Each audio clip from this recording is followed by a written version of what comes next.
Hello everyone, my name is Ananya Rajput, a legal intern at Lexis & Company.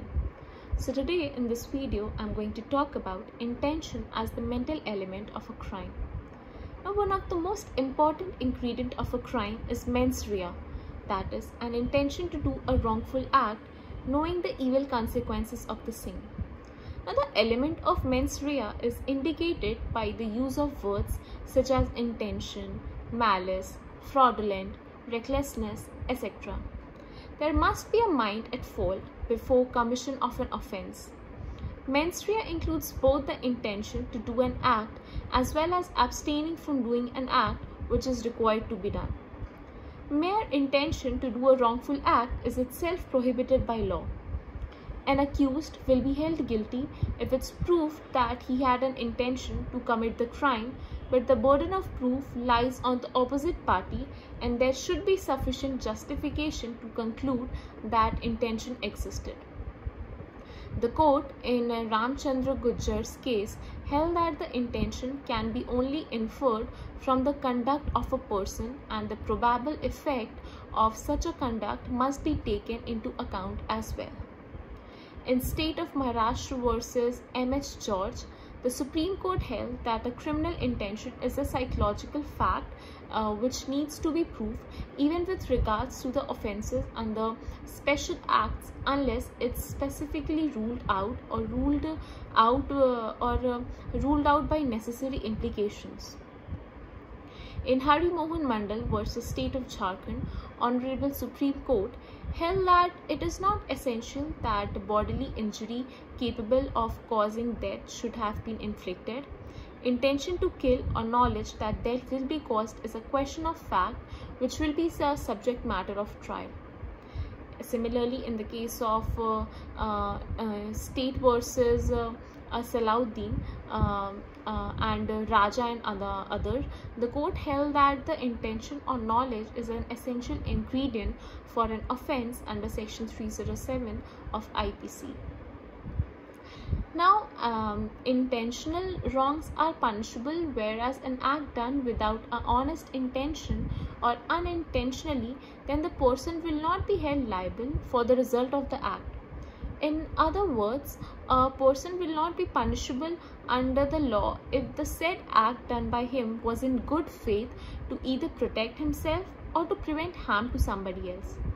For this purpose, the person accused must show that the act was done in order to avoid certain unpleasant consequence which would give rise to irreparable damage, and it is very much vital to show that the crime done by the person is not disappropriate to the evil avoided. For example, suppose a person wanted to hunt down a deer and he could sense the bush moving. He honestly, in good faith, thought it was a deer and shot a bullet, but he ended up killing an innocent man. Now, in this scenario, the person who shot the gun will not be held liable for murder as he did not have the intention to kill the man.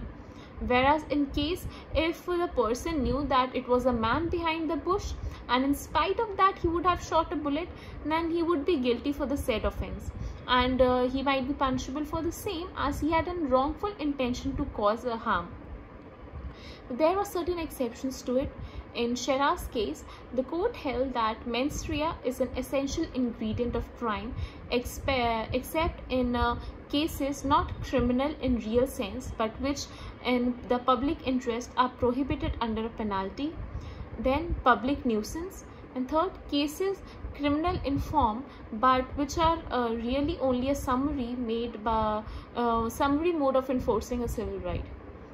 There are certain exceptions to the doctrine of mens rea, and they are we'll discuss. First is doctrine of strict liability. Now, offences under strict liability is otherwise known as public welfare offences. Crimes committed under the rule of strict liability, it excludes mens rea, that is, even if the person who committed the said offence does not have the guilty mind or the intention to do the same, but he will be held liable for the crime committed under the doctrine of strict liability. Then comes the vicarious liability. Now, generally, a person is made liable for the acts committed by him, but under vicarious liability, a person is made liable for an act committed by another person. Now, as we all know, according to the principle of criminal law, both physical act, that is actus reus, and guilty mind or intention, that is mens rea, must be present to make a person liable for an offence. It is impossible to apply this principle generally to all the offences. Careful assessment in the case is necessary, and proper examination on how far the intention should be considered relevant for the commission of the offence before its application. Thank you.